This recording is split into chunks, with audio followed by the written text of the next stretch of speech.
guided tissue regeneration. Okay, myself, Dr. Jerry. I've been teaching in Focus for from the time we have started this institute, and right now I'm based in a small island known as Seychelles. It's in Indian Ocean. I've finished my MDS from Government Dental Calicut. Okay, in periodontics. Okay, so the topic that we are gonna see today is guided tissue regeneration. Okay, so before even we move into guided tissue regeneration, first I would like all of you to know what is periodontal disease. Okay, what is periodontal disease? Just a minute. My screen.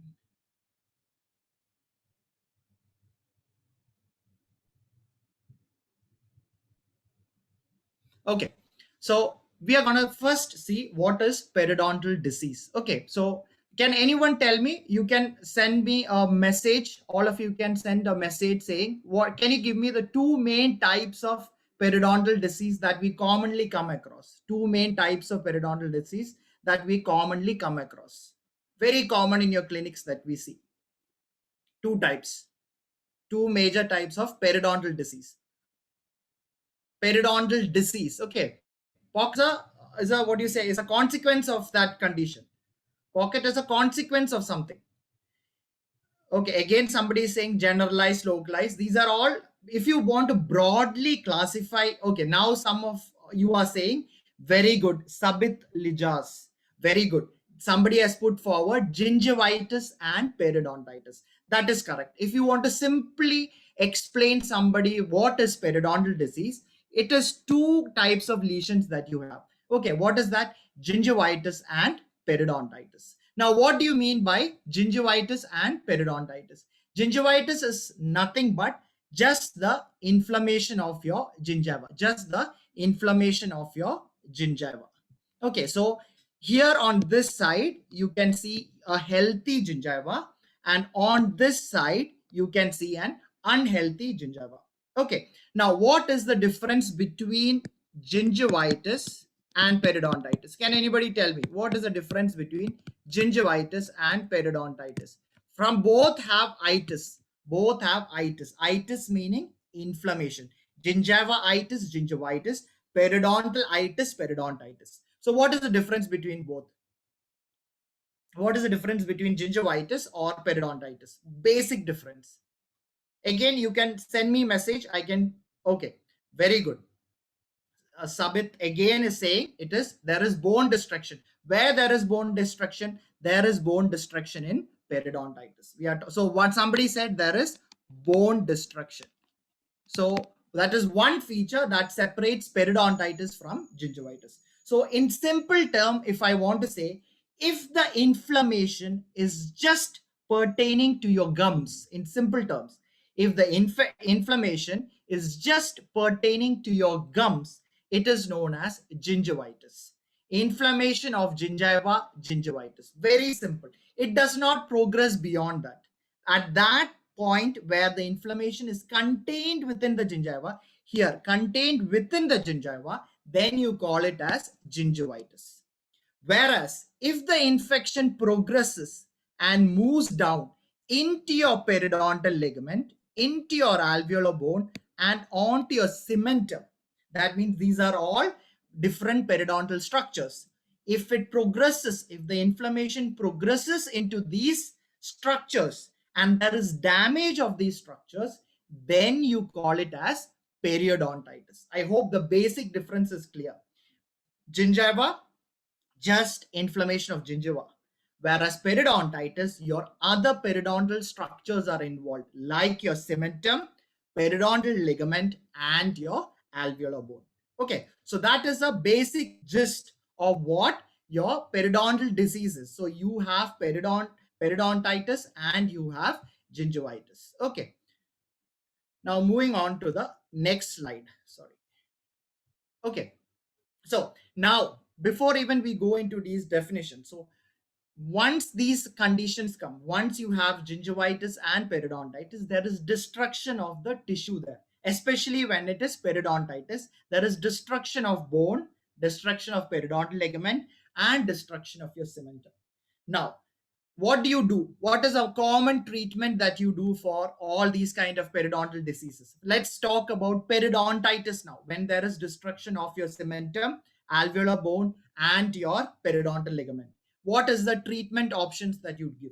What is the treatment options that you give when you have periodontitis? What do you do as a simple clinician? Don't think as a periodontist. As a dentist, what would you do?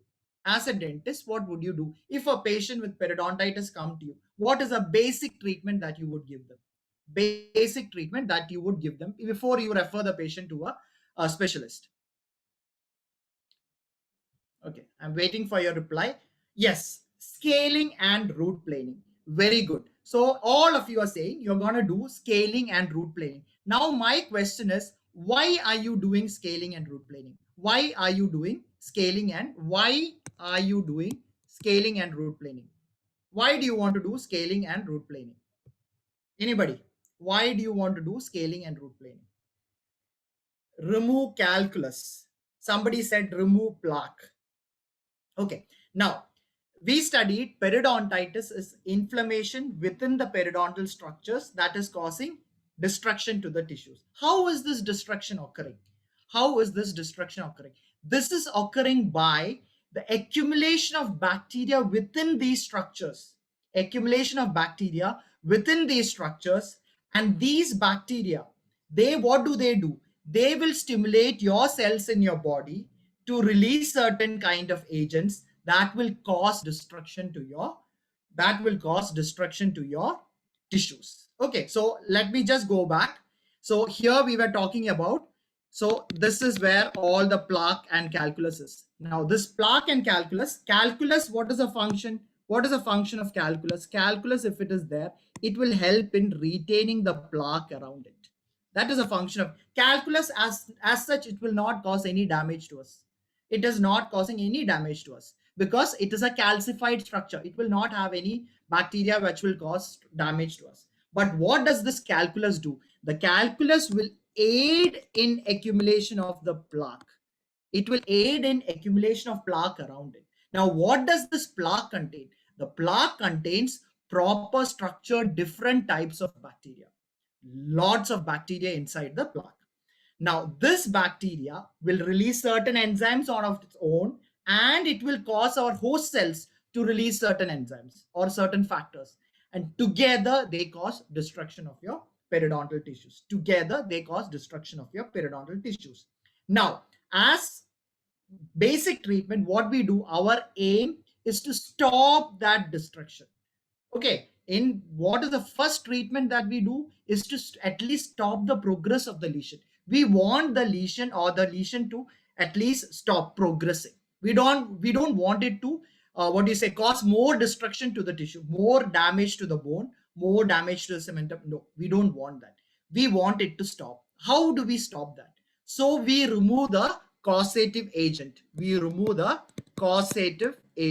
And now we know causative agent is your plaque. We know that the causative agent is your plaque. How do you remove plaque? By scaling. Okay, by doing supragingival scaling and subgingival scaling. Okay, and you remove the plaque and everything, and you provide a good environment around the tooth so that these tissues can heal. And they can adapt back to the tooth surface. Okay, now can you tell me what is the most common type of healing that we see in human body? Most common type of healing that we see in human body. Most common type of healing that we see within our body. Let's not talk about periodontium at all. Not inside the oral cavity. Anywhere in your body, what is the healing that you see? Healing is of two types. You can have either by repair or by regeneration. What do you commonly see in our human body? Either repair or regeneration. Okay, now you're all giving me the processes: primary healing, secondary healing, formation of granulation. These are all the process by which these things occur. Yes, but the two things of two classification we can say of healing is by repair or by regeneration. Yes, Dr. Geeta, Dr. Shruti, you're right.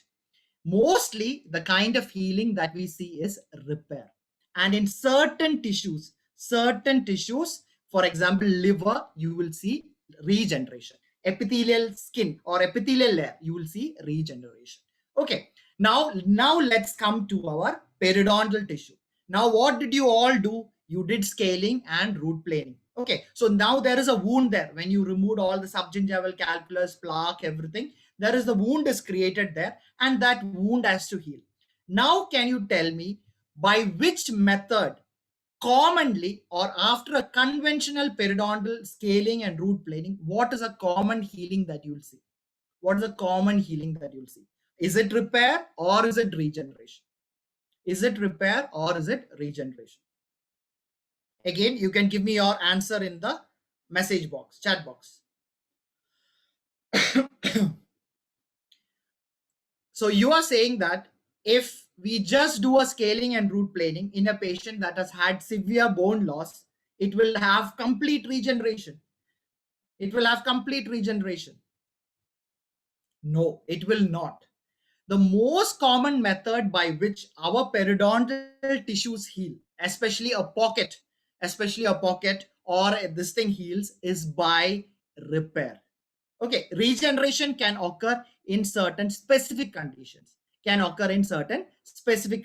Okay, so most commonly it occurs by repair. Now we will see the definition of this both. What is regeneration? What is repair? So you will get a clear idea what is the difference between both. Now let's see the first thing, that is your periodontal regeneration. Let's see periodontal regeneration. Okay, let me just get my pen on. Yes. So periodontal regeneration. Periodontal regeneration is defined histologically. Please note this point. It is defined histologically. The only way you can confirm it, 100% confirmation, is only by histological basis. Okay. So periodontal regeneration is defined histologically as regeneration of tooth's supporting tissues. What are those supporting tissues? Alveolar bone, periodontal ligament, and cementum over a previously deceased root surface. So when regeneration is occurring, what is happening? All the structures, all the supporting structures are again reformed. New cementum forms on the root surface, new periodontal ligament and alveolar bone is formed. Okay, so that is regeneration. Now, what is repair? Repair is nothing but is the restoration of the new tissue that does not replicate the structure, that does not replicate the structure and function of the lost tissue. And you can say it is just like a scar tissue forming, analogous to scar tissue formation. Okay, so that is a basic difference between periodontal regeneration and periodontal repair. Okay, so regeneration means every single structure is forming again, whereas repair, something is coming and filling up that wound, but it is not the same structure and it does not do the same function. That is periodontal repair. Okay, now we studied when we do normal kind of treatment, what we get repair. Mostly our body will end up repairing that site, especially at the periodontal site. It will end up repairing that. Very rarely when the conditions are perfect that you get periodontal regeneration. In cases of periodontitis patient, I'm talking about gingivitis, it is only within the gingiva, within the epithelium, it will regenerate. Epithelium will regenerate completely, so there is no problem. But when we are talking about the hard tissues like your cementum, your alveolar bone, then mostly the condition that we'll get or the outcome that we'll get is periodontal repair. Okay. Now, so what is the biological foundation of your periodontal wound? Biological foundation of your periodontal wound healing. Three things will occur. First, at that site, you will have inflammation. At that site. Then formation of a clot. And third one, formation of your connective tissue matrix, from which new cells will come and form structures there. Okay. Now, in a normal situation, like I said, in a conventional therapy, let me draw a tooth here. In a conventional therapy, okay, like this. When we have done done a treatment, let me just change the color. Okay, and this is your alveolar bone and this is your flap. When you put the flap back here like this, when you put the flap back here like this after the treatment, whatever treatment, or even you did a normal subgingival scaling, when the pocket epithelium attaches back to the tooth surface, what normally happens is there is inflammation first, then a clot is formed here, and then the cells from different areas will try to repopulate the site and form new tissues there. Okay, but when you have repair occurring, that is the most common outcome that you get. What happens? This epithelium grows down onto the root surface till where the base of the pocket was there, and it ends up forming as your long junctional epithelium. It forms as your long junctional epithelium. I will draw this picture here again so that you understand. Okay, this is your alveolar bone and this is your epithelium. So the epithelium, what it does, whichever pocket depth was there, it will just come and attach and protect the root surface. Okay, so this is what you call as long junctional epithelium. So what did, there was a wound here, there was a wound here. Now the body is trying to compensate or cover that wound. And what is the most common outcome that we get is repair. And how that occurs? That occurs by formation of your long junctional epithelium. The epithelium grows fast onto the root surface, which was detached away from the epithelium, from the junctional epithelium and from your bone. What it does, it will form and it will form a barrier here. Why it is doing that? It is to prevent the root surface.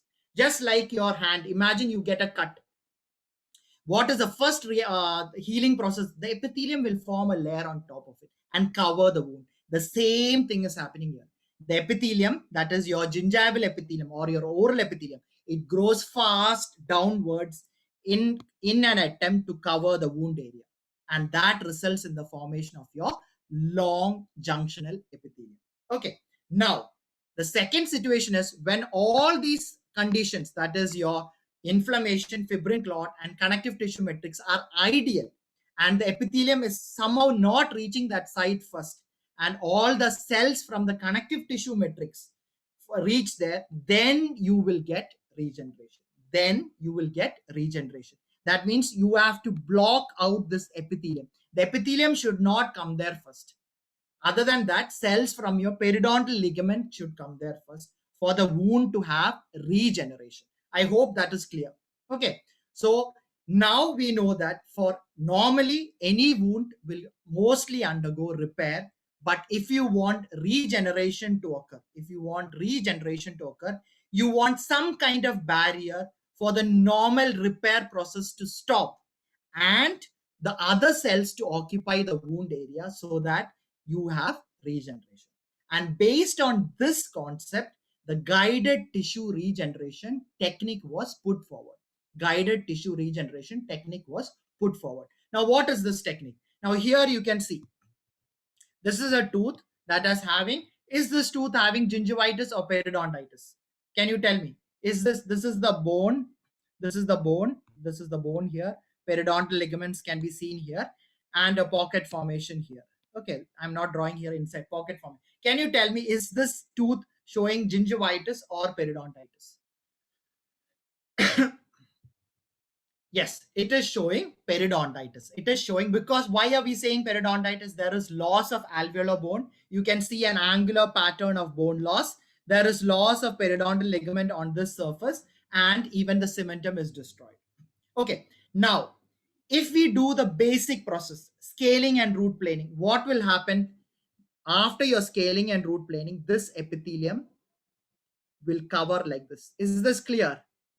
This epithelium will grow, like once we attach it, it will grow and it will form what will it form? What will it form? This epithelium will grow onto the root surface, cover the wound area, and it will result in the formation of, what does this structure? Yes, I just talked now. It forms long junctional epithelium or epithelial adaptation. Okay, see, this end of this epithelium will start growing and it will cover the root surface. So you will end up having repair of the tissue. You will end up having repair of the tissue. Okay, now that is your body's response. That is your body's response to have repair done in that area. Why? Because your body is trying to cover the root surface to protect it. That's your natural response. Now, do you want that? As in a patient where you feel that you can regenerate the tissue there, all other factors are ideal, angular pattern of bone loss, everything else is good, so you think that okay, this patient is ideal for regeneration, let's attempt it. Now what you want, you don't want this to happen. You don't want this epithelium to grow down so fast. So what do? After you do all the scaling and root planing and cleaning of the wound site, you place a membrane. You place a membrane here. Now, what does this membrane do? This membrane, it blocks out this epithelium from growing down onto this root surface. Onto this root surface. So now there is a barrier here that is preventing the formation of your long junctional epithelium. The formation of long junctional epithelium is blocked by that membrane. So now you're guiding the remaining tissues. You're guiding the remaining tissues, that is cells from the periodontal ligament, from the bone, to occupy the wound site, and form the cells that is required to form new periodontal ligament, new cementum, and new alveolar bone, resulting in the formation of, or resulting in regeneration. Resulting in regeneration. Okay, that is the function of GTR. Is this clear? Till now, is it clear? What we talked about, is it clear? What is repair? What is regeneration? What is normally happening when you just do a scaling and root planing? And what do we do separate for regeneration to occur? For regeneration to occur. Is it clear? Okay, very good. So I hope till now it is clear. So now, if somebody asks you, what is the function? What is the function of GTR? You have an MCQ question. What is the function of GTR? Can you tell me? What is a, let's write it down here. What is the function of GTR? Anybody? What does it act as? What does it act as? What does GTR act as? What is the terminology that we'll use?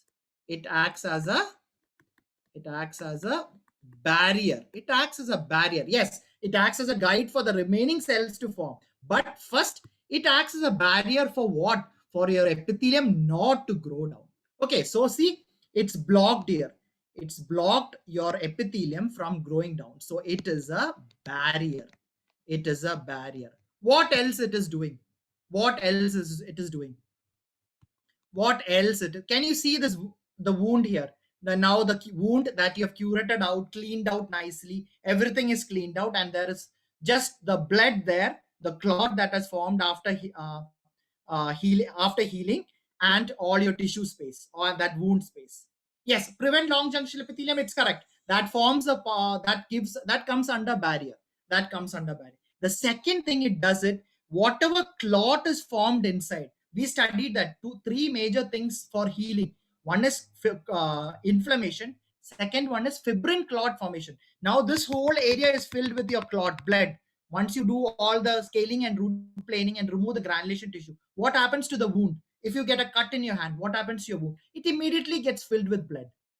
So that fibrin clot is very important because that forms again a basis for your new tissues to form. So what it does, it clot stabilization. Clot stabilization. It stabilizes the clot, which is very important because we studied that fibrin clot is very important for healing. So this clot here within that wound area, it is stabilized because from top the GTR is sitting and it is protecting the wound. Third thing, third important thing, whatever space is there in this area, if it was long junctional epithelium, what will happen? The tissue will, epithelium will grow into that space and that space will be obliterated and nothing else will be able to grow in there. So what is it doing? It is doing space maintenance. The space is maintained. The space is maintained. Space is maintained. So it does space maintenance. Okay, so these are the three important functions of GTR. What are it doing? It is causing a barrier. It is causing a block. Second one, clot stabilization. It is stabilizing the clot within the wound, which is very important for regeneration to occur. And third one, it is maintaining that space like that so that new cells, whatever required cells, can come there and form these new tissues for regeneration. I hope this is clear. What junctional epithelial, what GTR does, what is its function, what all it does. It acts as a barrier, it does clot stabilization, and it does space maintenance. Okay, now moving on. So now we studied all these things. Now I kept on telling that the ideal cells have to come there. The ideal cells has to come there. What are these ideal cells? I just got a message. Yes, I'm coming there. Prakruti. I'm just coming there. So we are gonna tell. Till now, I said that new cells are gonna come there. New cells are. Where are these cells gonna come from? Which are the cells that we want to come there? Okay, so we are gonna talk about this. Now, this concept of new cells coming and occupying this was put forward by a famous scientist. An MCQ question for you guys is Melcher. Okay, so Melcher is the person who came up with the concept of compartmentalization. Compartmentalization. He said that different cells will try to occupy the wound area. Once you have a periodontal lesion and once you try to treat it, that treated wound site will be occupied by different cells, but only one group of cells or a certain group of cells is ideal for regeneration. If not, it will cause something else. If not, it will cause something else. So now we are going to see which cells we want in that region. The first cell he talked about is your epithelial cells. This one is your epithelial cells. Now we already studied epithelial cells are the fast growing cells, and if they occupy the wound site fast, what does it result in? What does it result in? If the epithelial cells jump and come to the wound site first, what will it result in? Yes, all of you have to answer. So that it's an yes, it's a repair by formation of long junctional epithelium. Repair by. So look at what has happened here. The wound site got filled with, I'm sorry, let me just go back to my pen. The wound site got filled with long junctional epithelium. See, got filled with long junction. So is this ideal? Is this, let me put it in this way, is it ideal for regeneration? No, it is not ideal for regeneration. But is it a good thing that is happening? Is long junctional epithelium formation good or bad? Let me put it like this a question. Is long junctional epithelium formation good or bad? Let's not put regeneration into concept here. Just the formation of long junctional epithelium. Is it good or bad for your body? Yes, very good, Prakriti. It is good because it is a method by which your body is trying to protect the wound. But is it a stable method or is it a stable process? No, because it's just an epithelium forming onto the root surface and just adapting to it. Any inflammation, it will open up, lead to the formation of new pocket. Lead to the formation of new pocket. So it's a temporary measure by your body to prevent root resorption. To prevent root resorption. Okay, that is why your body emphasizes on having long junctional epithelium there. So for regeneration, for the concept of regeneration, it is bad. We don't want the epithelium to grow there. So the first thing we studied is your epithelium, which will result in formation of long junctional epithelium, and it is not ideal for regeneration. Now, the second tissue that can occupy the wound area is your connective tissue of the epithelium. Connective tissue of your epithelium. Okay, the connective tissue of the epithelium can grow into the wound site, and what it will do, it will adhere onto the root surface and it will cause root resorption. Is it ideal? Is it ideal if gingival connective tissue grows onto the root surface, resulting in root resorption? Is it ideal? Yes or no? Just put yes or no. Very good, very good. It is no, it is bad for us. We don't want any root resorption. We are looking for new cemental formation there. So that is also bad. Now, the third one, if only your bone cells come there, only your bone cells reach there, what will happen? Again, it will result in root resorption and ankylosis. So if only your bone cells reach there, it will result in root resorption and ankylosis. So is it good or bad? Is it good or bad? Is it good or bad? It is again bad. So we don't want this also to happen. We don't want this also to happen. So now what is the only cell that is left behind? That is your periodontal ligament cells. Cells from your periodontal ligament area. Cells from your periodontal ligament. Periodontal ligament cells. Pen is giving me trouble today. Okay, periodontal ligament cells. Okay, so these cells is ideal. Now, what do these cells do? The periodontal ligament cells, along with your alveolar bone cells, if they combine together and they work, they will result in formation of new attachment. That is new cementum, new alveolar bone, and new periodontal ligament fibers. Can you see now here the bone level has increased? New fibers have been formed. Was not formed here. It was not formed here. It was not formed here. The only area where it was there was when your periodontal ligament cells occupied the wound. When your periodontal ligament. So this is we give a 3-star to this. We give a 3-star to this. Why? Because that is what we want in the wound site. Is it clear now? Which cells should occupy that area? Which cell should occupy that area? It is your periodontal ligament cells. It is your periodontal ligament cells. Is this clear till now? Till now, yes, very good. So in regeneration, let me put it in simple way. In regeneration, for a wound, for a periodontal wound, for a periodontal wound to heal, okay, like this. Let me draw it like this. This is your bone, alveolar bone. Let me just change the color. And this is your gingiva. Okay, now if you want new tissue or you want regeneration to occur, only process to make them work together is the only process for the periodontal ligament cells to come there is by blocking the epithelium and your gingival connective tissue, because these two grow very fast and occupy the wound. That is your body's response. Your normal natural response is your epithelium to grow into any wound site and cover it. So that is why we are using GTR, and that is why we are using GTR. Okay, let me show you now let's put everything together now. So now this is imagine I have opened a flap, curated everything out, and I am placing my membrane here like this. Placing the membrane here. This is my GTR membrane here. Okay, this is my GTR membrane here. Okay, now when you do any kind of periodontal regenerative surgery, normally you place bone grafts. You place bone grafts for the bone to form there. You place bone graft, which is normally along with certain growth factors. So you add growth factors. That all we'll study. Okay, that all we'll study later.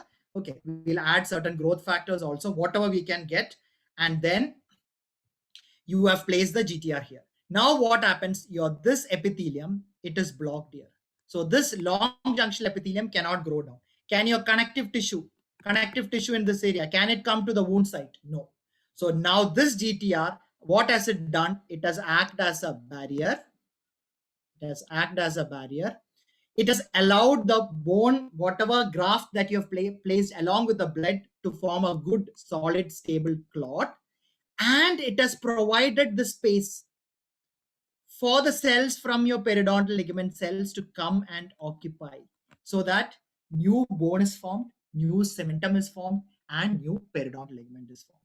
So after months of healing, you will end up having something like this: a new bone formed, more height, gain in attachment height, new periodontal ligament fibers, and even new cementum formation. Okay, so that is the role of guided tissue regeneration, or your GTR membranes. Okay, I hope it is clear now. Now we have put everything, all the concepts together, we have put it into this single diagram. Is it clear? GTR. So if you get any questions from this after this lecture, you should not have any doubts about at least the concepts. The concepts of GTR should be crystal clear. Can I get a yes if it is clear so that we can move on? 3 or 4 more slides left. Okay, very good. Okay, excellent, excellent. Okay, so now we will move on. Okay. Now, can we do guided tissue regeneration in every single patient, in every single defect? No. There are certain indications and there are certain indications and there are certain contraindications for this. Okay, now let's see what are those. What are the indications? The defect should be at least a 2 or 3 wall defect. We'll study what are intra-bony defect, what are supra-bony, everything we'll study. For time being, just know that it's done in mostly in intra-bony defects. It can be done in circumferential defects, class 2 molar focations, and in certain recession defects. So these are the indications where you can use a GTR. You cannot go and use a GTR in every site expecting regeneration to occur. No, it will not. Okay, so there are certain cases that you should select before you go ahead and do these things. Okay, and there are a lot of contraindication, more than indications. Now you see there are a lot of contra. So you should screen your case as a periodontist. You should screen your case, see what are the features that are ideal for that patient to carry on with this regenerative procedure. Understand this, regenerative procedure is just not GTR. Okay, you have bone grafts coming into that area, you have this membrane playing a role, you have certain root biomodification agents, you have certain growth factors included. All of this combined together, you get a regenerative therapy. Okay, we'll study about periodontal regeneration separately, but just to give you an idea, it's just not GTR. Okay, there are many factors which play a role in complete regeneration. Okay, so these are the indications and these are the contraindications. Not going into the details of contraindications, but these are the different ones that you should be aware of before you select a case for regenerative procedures or even placement of a GTR membrane. Okay, now to give you a brief idea about the GTR membrane. The GTR membrane can be classified into 3 categories or into 3 classifications or generations. You have first generation GTR. You have first generation. What are these? These are certain membranes that you place, but they are non-absorbable or they do not resorb out. Okay, so what is the disadvantage of this membrane? What is the disadvantage of using first generation GTR membranes? What is a disadvantage of first generation that do not resorb out? Okay, so you do all these. Yes, very good, Prakriti, excellent. See, you place this membrane and you close the wound, everything, and you expect the bone to form, a new periodontal ligament, everything to form. But the problem is the patient will have to undergo a second surgery. Why? You cannot leave that membrane inside like that because it is not resorbable. So you need a second re-entry into that surgical site. Is it ideal for a patient? Is it patient compliant? Patient already did a lengthy surgery with grafting and membrane and all those things, and then you are telling the patient after 4 to 6 weeks you have to come back to do another surgery to remove this. Will they be happy? No, they will not be happy. So this was a drawback of your first generation GTR, and because of that they introduced the second generation GTR, which was absorbable membranes. Which is absorbable membranes. Can you give me a simple example of a second generation GTR membrane which you commonly use in your surgery, in your clinics? Not as a GTR, but you would have used it in many other ways. Anybody? Anybody? Mostly when after you do extractions, you end up, no, not periochip, not periochip. You're using periochip in your surgery. PRF, no. PRF, okay. It is not a membrane per se. I said after you normally do extraction, if the site is bleeding a lot, you use this membrane there. You use this substance there to fill into that socket so that the bleeding doesn't occur. What is a common thing that you use to prevent bleeding? Anybody? Have you heard Surgicel? Have you heard Surgicel? Collagen membranes? Surgicel? Nobody has used Surgicel till now? Yes, very good, Dr. Geeta. Yes, Surgicel. So these are these are collagen containing membranes that are absorbable in nature. Okay. So in for GTR, they are modified in a different way so that they can be fitted into the wound site. Okay, so that is the second generation, that is absorbable membrane. So after certain period of time, it resorbs out on its own. So you do not need the second surgery. And then the third generation, after the first generation, they introduced the second. From the second, they introduced the third generation. What did they do? They incorporated, they said, okay, anyway, you're putting the membrane there in the wound site. Why not we add certain factors which will help in regeneration? Let's infuse some growth factors into it. Let's infuse some antibiotics into it. Let's infuse some adhesion factors into it so that it will form a good membrane, or it provides many other advantages. And that is how the third generation GTR membranes were introduced. Okay, so they have growth factors, antibiotics, and adhesion factors. Okay, we will study the detailed of each generations, what are the examples and everything in our classes. Okay, what is the first membrane that was introduced? MCQ question. Which is the gold standard of GTR? Again, MCQ question. All of these things we'll study in our class. Okay, this is just to give you an idea. If somebody asks you, okay, you attended a membrane lecture, can you tell me how many generations are there? What is the difference between first, second, and third? At least you should be able to answer it now. Okay, I hope that is clear about GTR membranes. So with that, we come to the end of our lecture. And now I will show you some clinical pictures where the membranes and the graft combination was used for periodontal regeneration. Okay, periodontal regeneration. We are trying to regenerate. So this is a intrabony defect distal to 4-7. So this is your 4-7. Here you can see a vertical defect here. And once the flap was opened up, you can see this big defect distal to distobuccal. It's like a circumferential defect. Circumferential defect from one surface to other surface. That's what you call a circumferential defect. So now what you do, once you found out the defect, you open it up. There will be a lot of debris on the root surface. So you will do root planing. All the granulation tissue is removed out, and then you fill the site with bone. Can you see these things? What is filled here is all bone. Bone granules have been filled into that site.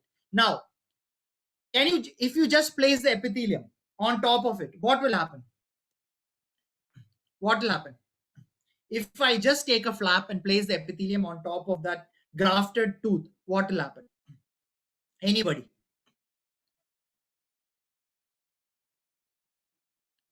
Anybody can tell me what will happen instead of now after this step? Okay. So now your concept is correct. Excellent. Okay, your concept is correct. But now comes that intricate knowledges. Okay. Now the bone graft, what did they do? They occupied that space completely. They occupied that space completely. They occupied that space. The whole wound area is completely occupied by now the bone graft. You've packed it with the bone graft, and if you are placing the graft, your flap on top of it, two things can happen. Two things. Either one, the graft is not taken up properly. Why? Because your epithelium has grown out faster than your bone growth, that it will result in, like all you said, long junctional epithelium formation. Sometimes this graft, along with the blood clot, will form a strong fibrin clot. It will form a strong fibrin clot, and what it does, it can act as a barrier.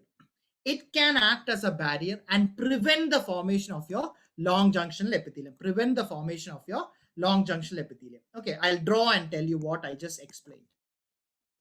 So this is the defect like this.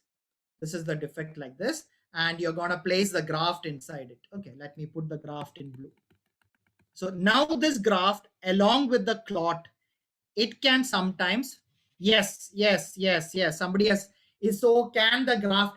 Yes, ideally it can, but always clinically not always necessary that it should. That is why you always place a membrane also. But it is not ideal that every case you can go ahead and place the membrane. I'm just giving you the concept behind it. Okay, so this is the graft placed here.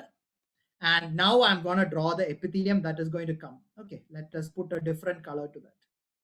Let's put yellow to it. Okay, now I place my epithelium on top of like this. Two outcomes can come. What is that? The first one, the epithelium can outgrow the graft and form long junctional epithelium. So now, is there any use of the graft that we placed?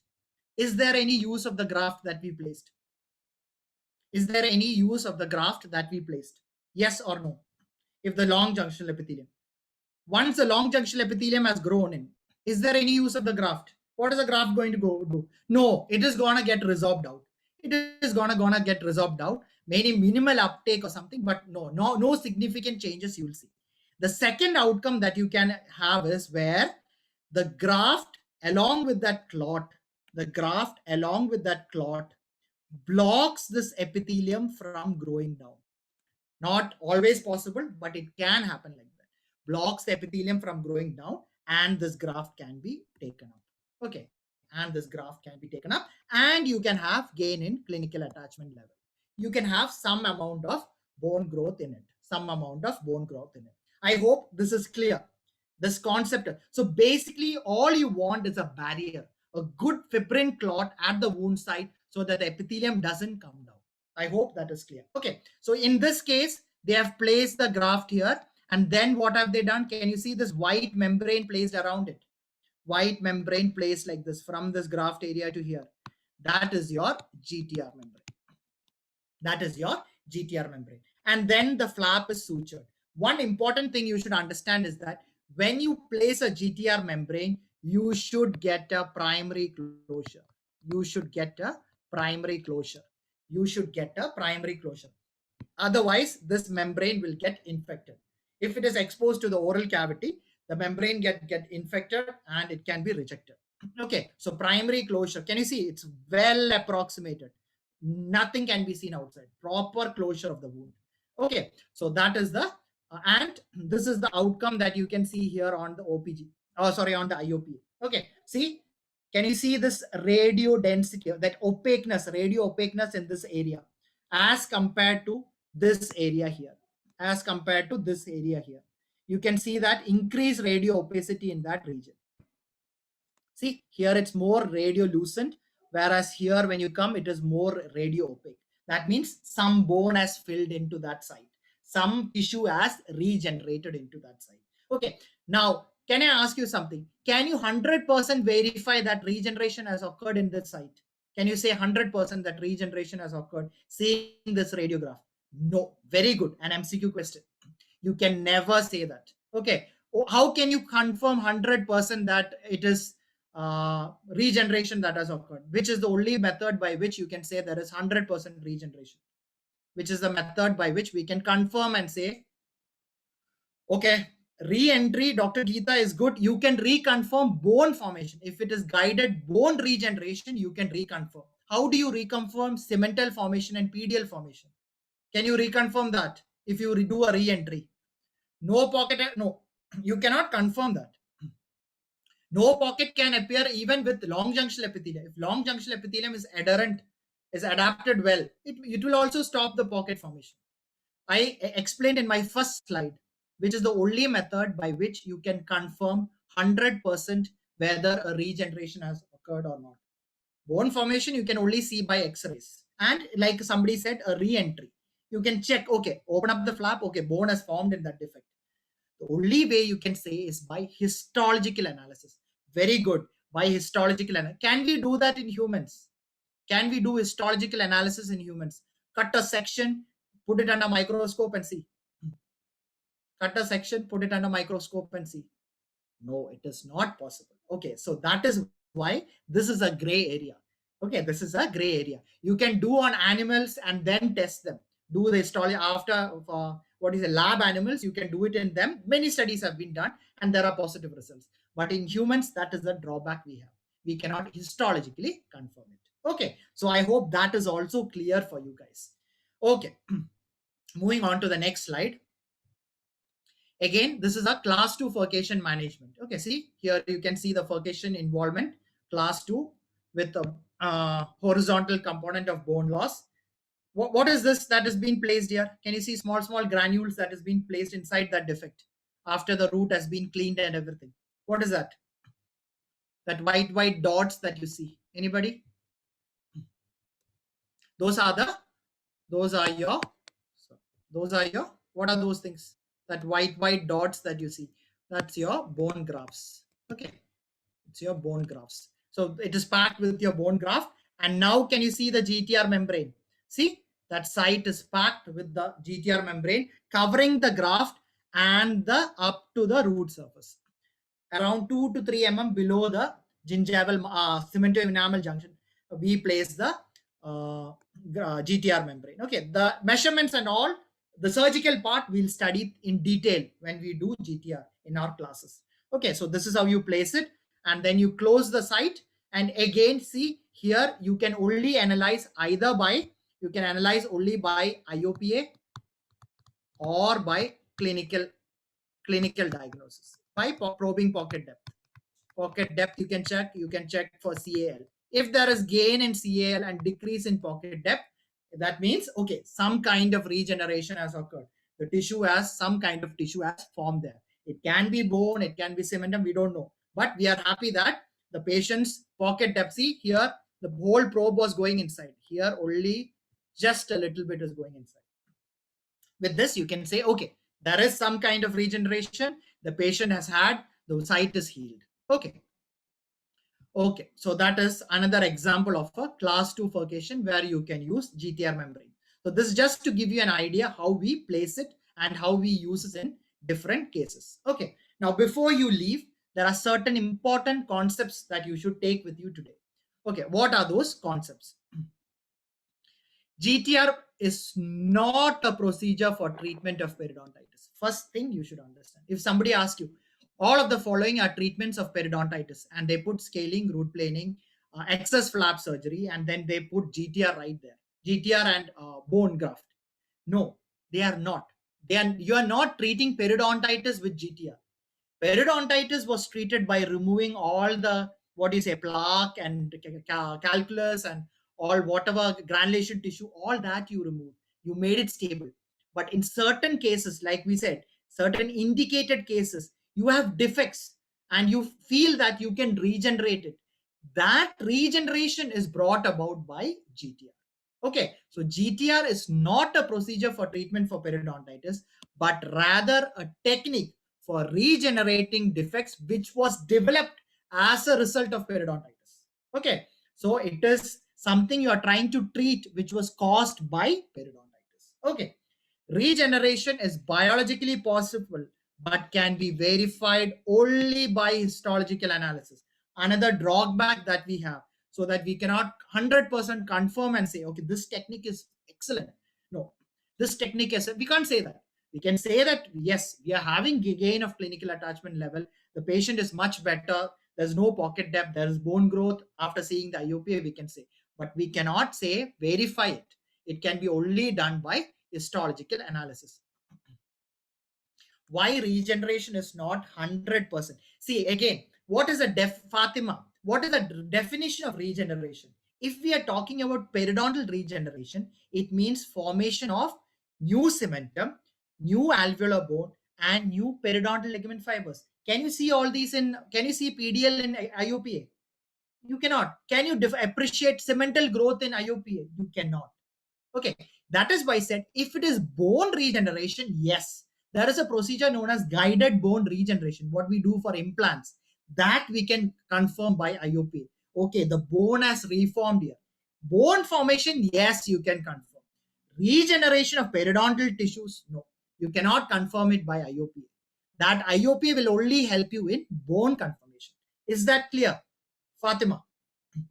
I hope your doubt is clear now. X-rays will only show bone. You cannot identify cementum and PDL from that. Very good. Okay. Moving on.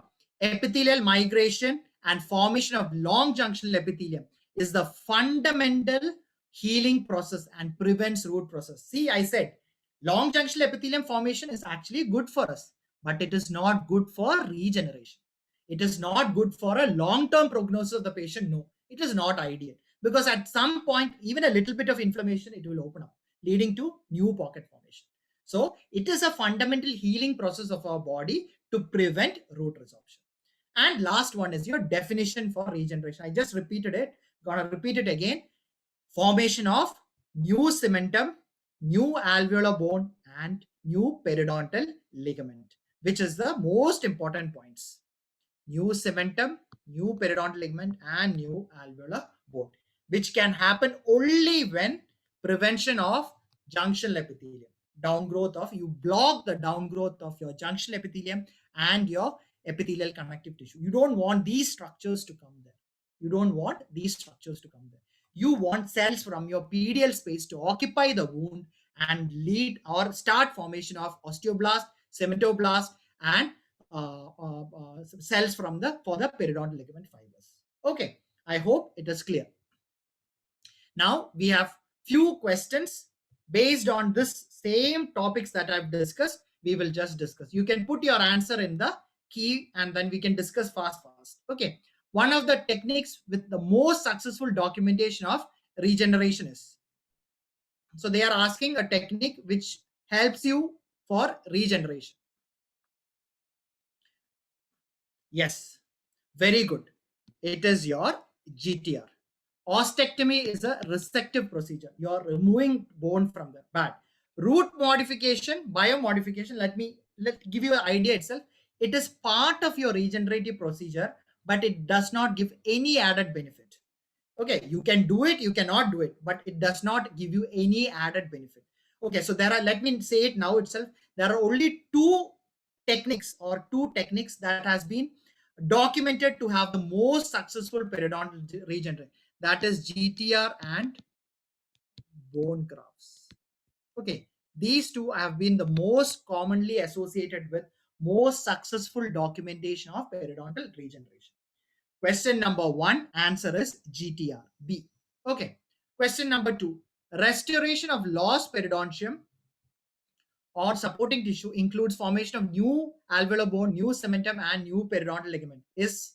What is it? Reattachment, epithelial adaptation, regeneration, repair. Yes, very good. It is regeneration. See, new alveolar bone, new cementum, new periodontal ligament. Very good. Question number 3. The concept of compartmentalization, in which the connective tissues of the periodontium are divided into 4 compartments, was developed by. Yes, very good. It was developed by Melcher. The concept was developed by Melcher. Based on this concept, we started developing your GTR. Based on this concept, he started developing GTR. Okay. Question number 4. Long junctional epithelium formation results due to migration of oral epithelium, gingival connective tissue, alveolar bone, PDL.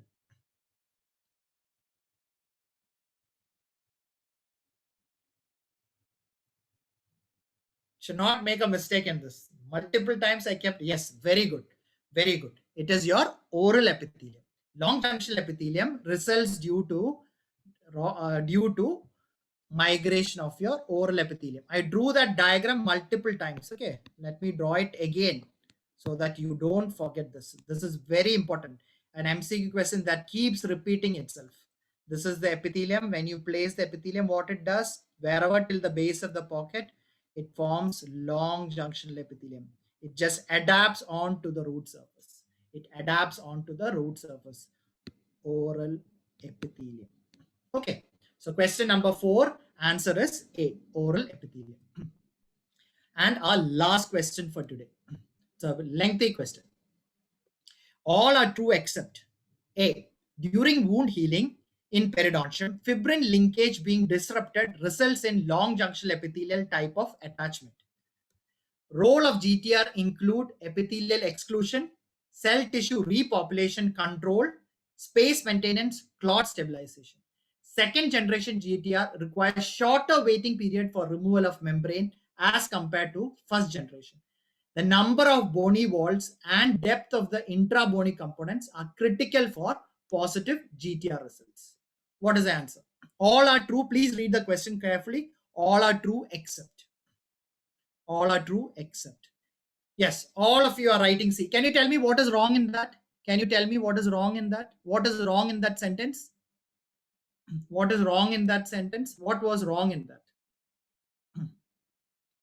Yes, very good. It is an absorbable membrane. So it does not require a second surgery to remove the membrane. It does not. They have written shorter waiting period. There is no need of a re-entry. It resorbs out on its own. Excellent, guys. Very good. So all of you got all the 5 questions correct. Okay. Okay. So with that, we come to the end of our session. I hope you got a. Today's aim was to give you a general idea of GTR membrane. Okay. Normally, when we study each topic in detail.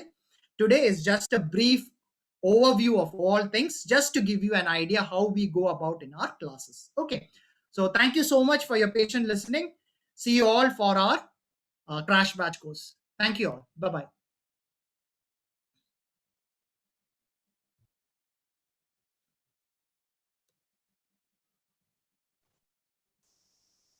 Okay, thank you so much, Dr. Jerry. It was a wonderful session.